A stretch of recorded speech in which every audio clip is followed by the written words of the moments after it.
प्रिय बच्चों, आज हम जीवाणु कोशिका की संरचना के बारे में अध्ययन करेंगे।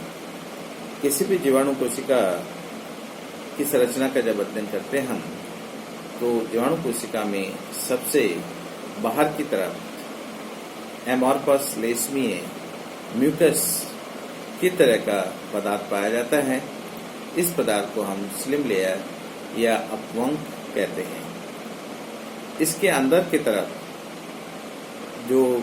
जब ऐसा भाग जो कि सेल वॉल से सीक्रेट हुआ है, लेकिन उसका जो संगठन है, कंपोजिशन है, वो लगभग स्थिर है या अधिक कंसंट्रेट है, तो उस भाग को हम कैप्सूल या संपुटिका कहते हैं। संपुटिका या कैप्सूल दो प्रकार के हो सकते हैं, माइक्रो कैप्सूल और मैक्रो कैप्सूल। माइक्रो कैप्सूल या संपुटिका उस प्रकार की कैप्सूल होती है जिसे कि सामान्यतया कोशिका से अलग नहीं किया जा सकता, जबकि मैक्रो कैप्सूल की मोटाई थोड़ी ज़्यादा होती है, अतः इसे आसानी से संरचना से या कोशिका से अलग किया जा सकता है। इसकी कंपैरेटिवली थिकनेस ज़्यादा होती है।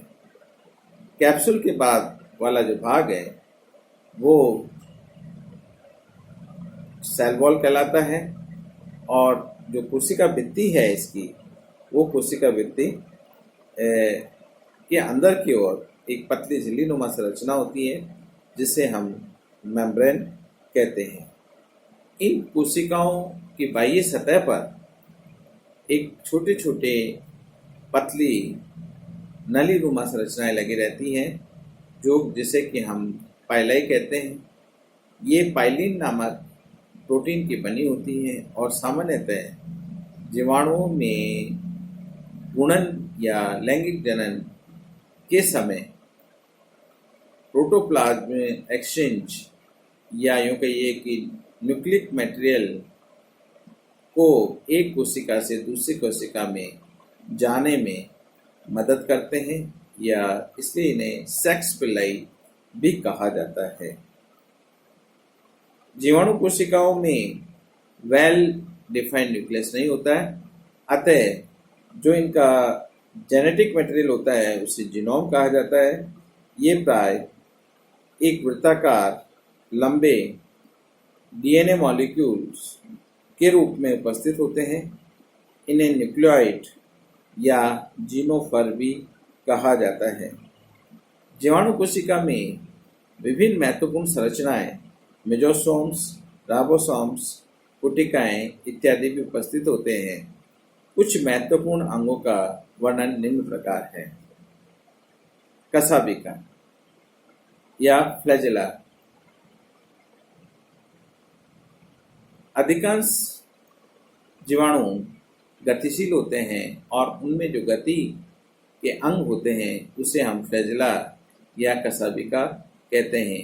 ये पतला लंबा तंतुनुमा संरचना होती है जो कि फ्लैजेलिन प्रोटीन की बनी होती है। किसी भी ऑर्गेनिज्म के अंदर जो कसाबिकाओं की संख्या है वो या विन्यास है वो अलग अलग हो सकता है, क्योंकि बैक्टीरिया एक प्रोकैरियोटिक जीव है, इसलिए बैक्टीरिया में 9+0 प्रकार का अरेंजमेंट होता है।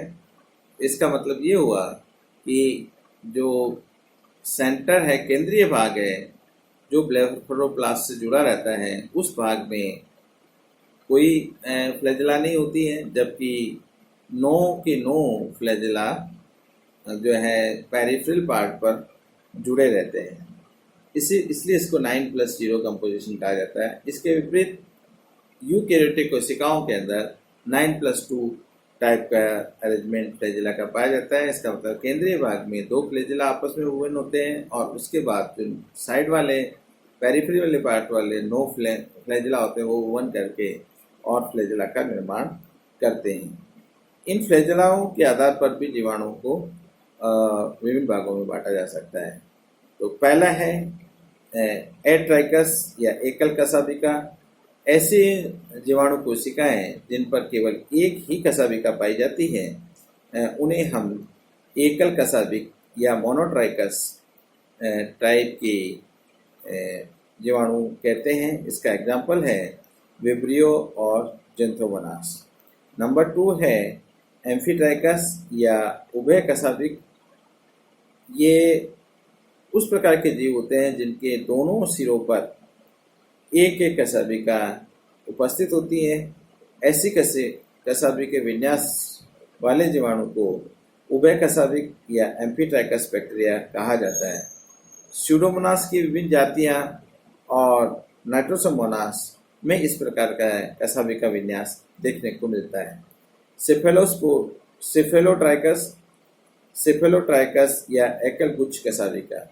जब जीवाणु कोशिका के किसी एक सिरे पर बहुत सारी कसाबिकाओं का गुच्छा लगा रहता है तो इस प्रकार के जीवाणु को हम लोकोट्राइकस बैक्टीरिया कहते हैं और उसका एग्जाम्पल है स्यूडोमोनास फ्लोरोसेंस,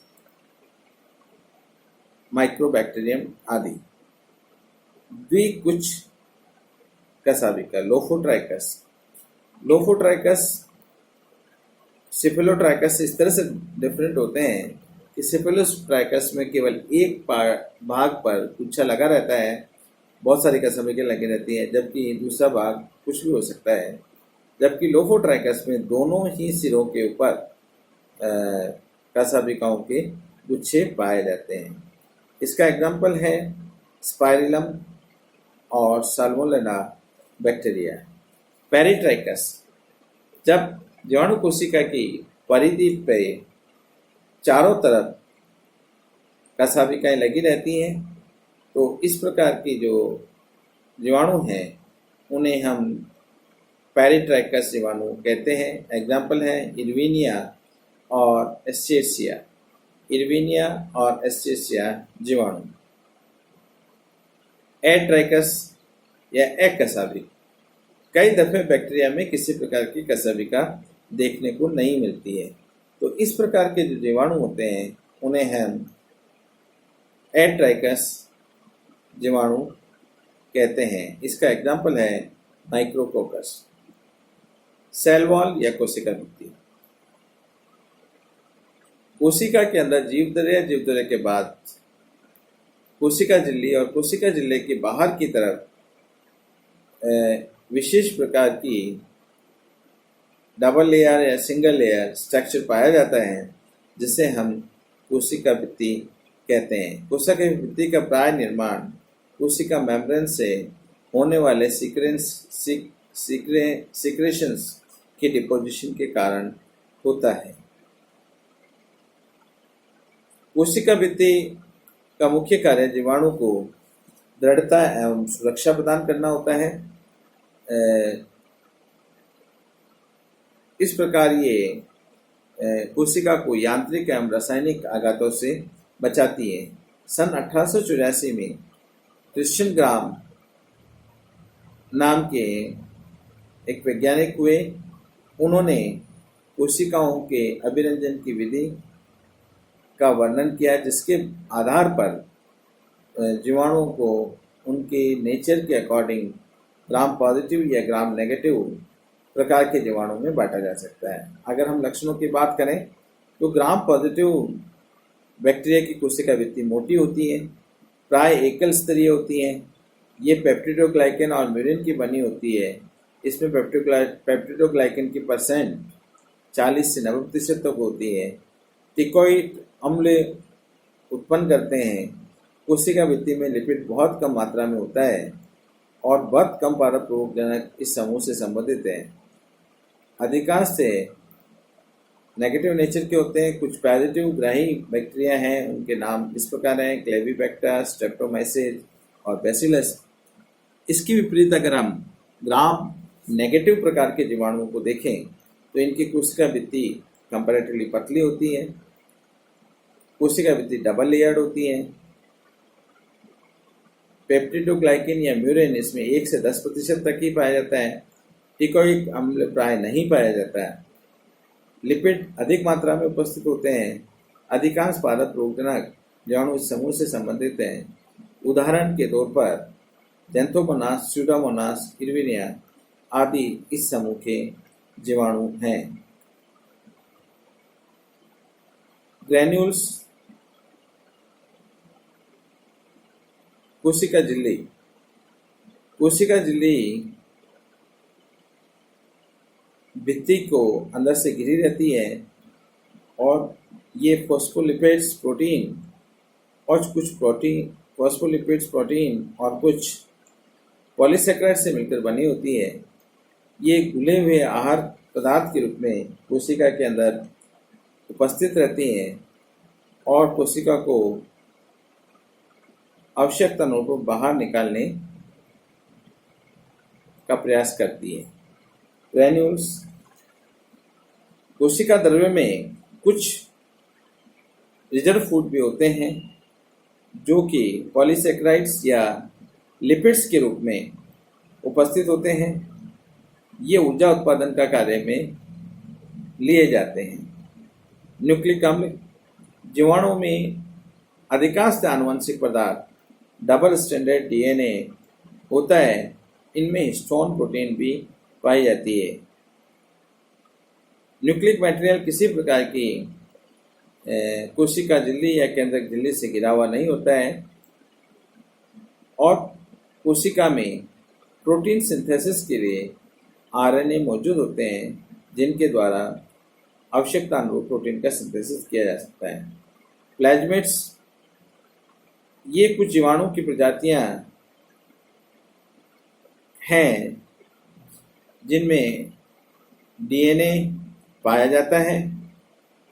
ऐसा कहा जाता है कि plasmids extra chromosomal nucleic material होते हैं, अर्थात जो गुणसूत्रों में परिवर्तित नहीं हो पाते लेकिन बाहर से क्रियाकलापों को नियंत्रित करते हैं। इस प्रकार के अणु को हम प्लाज्मिड्स कहते हैं। ये कोशिका में एंटीबायोटिक्स या परजीवी पौधों या जंतुओं से लड़ने में मददगार साबित होता है। मेसोसोम्स, जीवाणु कोशिका की कोशिका झिल्ली का कुछ हिस्सा इनफोल्ड कर जाता है और अंदर की तरफ एक वलयाकार संरचना बनाता है जिसे कि हम मेसोसोम्स कहते हैं। ये श्वसन के केंद्र के रूप में भी जाना जाता है। प्राय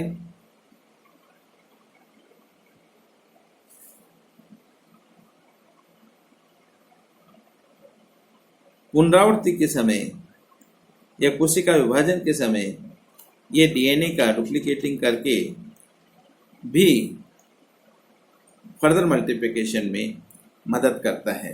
धन्यवाद।